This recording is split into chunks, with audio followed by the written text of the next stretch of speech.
धन धन सतगुरु तेरे आसरा, हाजिर नाजिंदरम तेरे आसरा, हर हर जगह समृत साई तेरे आसरा।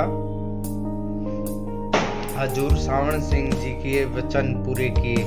प्रेमी कृष्णलाल अनेजा के पिता श्री सेवाराम अनेजा को नामदान की बख्शिश पूज्य परम संत हजूर महाराज सावण सिंह जी से हुई थी।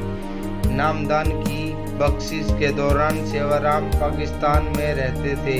नामदान की बख्शिश होने के बाद 3 महीने बाद प्रेमी सेवाराम अपनी बीबी राम प्यारी को पाकिस्तान से ब्याह डेरे में लेकर आ गए। जी से नामदान दिलाने ले गए। बीबी राम प्यारी का नाम ब्यास डेरे में नामदान वाली लिस्ट में लिख लिया। महाराज सावण सिंह जी नामदान देने के लिए आए और कुर्सी पर बैठ गए। सेवाराम ने महाराज सावण सिंह जी को नामदान लेने वाले प्रेमी की लिस्ट महाराज सावण सिंह जी को दे दी। महाराज सावण सिंह जी नामदान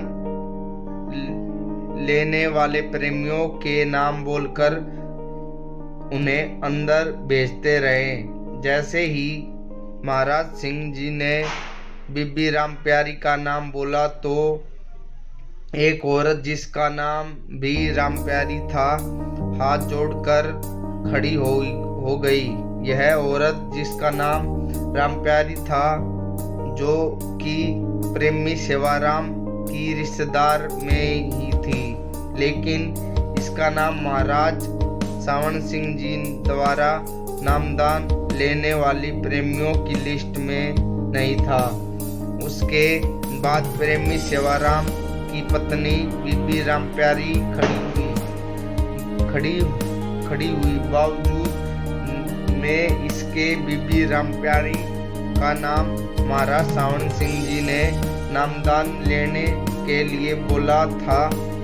तब हजूर महाराज सावण सिंह जी ने फरमाया था कि आपको प्रेमी सेवाराम की पत्नी बीबी राम प्यारी देना था, लेकिन यह राम प्यारी सेवाराम की रिश्तेदार जिसका नाम लिस्ट में नहीं था, आपसे पहले खड़ी हुई है, तो पहले नामदान बीबी राम प्यारी को नामदान मिलने से रह गई और इसके बाद भारत पाकिस्तान अलग अलग हो गए। प्रेमी सेवाराम अपनी परिवार को लेकर भारत में आ गए और सेवाराम के जगहों पर रहता हुक्म हुआ। अंत में गांव बेंडिंग खेड़ा में रहने लगे और अपना मकान बना लिया। सन 1948 में हजूर महाराज सावण सिंह जी अपना कीमती जिस्मानी चोला छोड़ गए।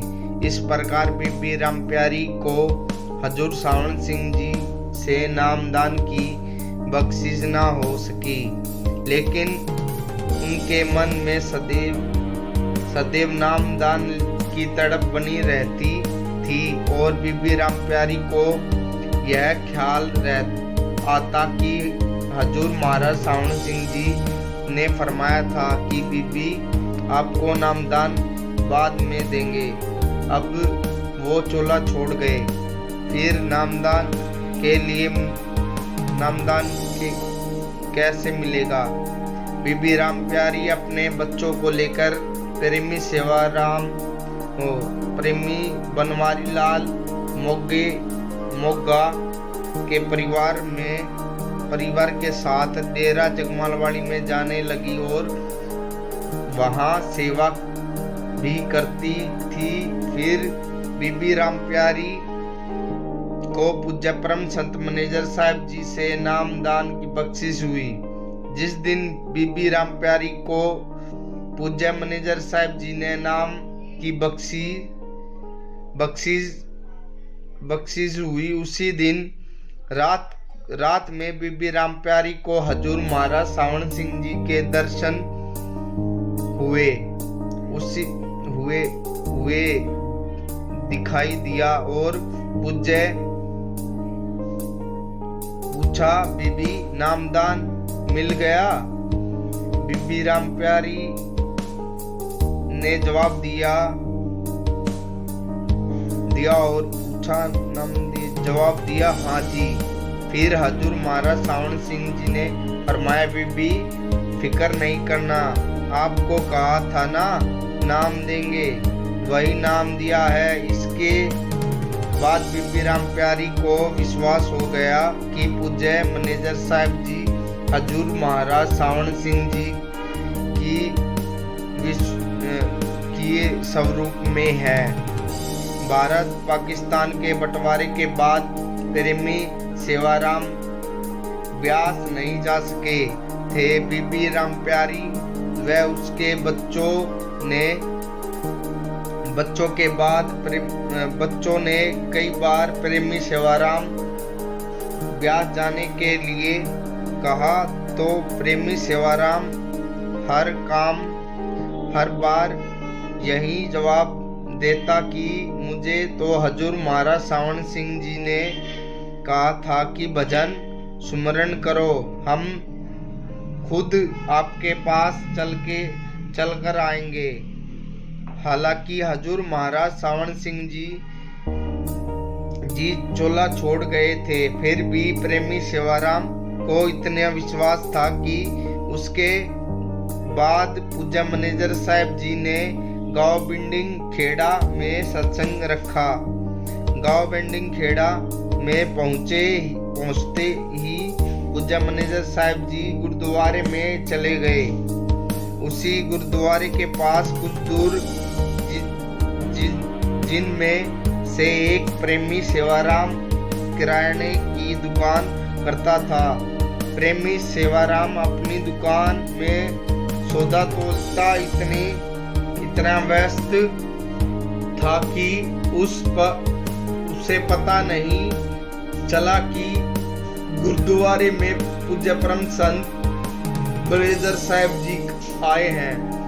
लेकिन पूज्य परम संत मैनेजर साहब जी गुरुद्वारे में मत्था टेकने के बाद पूज्य मैनेजर साहब जी बिना कुछ बोले और बताए सीधा ही प्रेमी सेवाराम की दुकान में चले गए। पूज्य परम संत मैनेजर साहब जी को अपनी दुकान में आए हुए देखते ही प्रेमी सेवाराम के हाथों के तगड़ी छूट गई, जिससे वह सौदा तोल रहा था। प्रेमी तोल गया।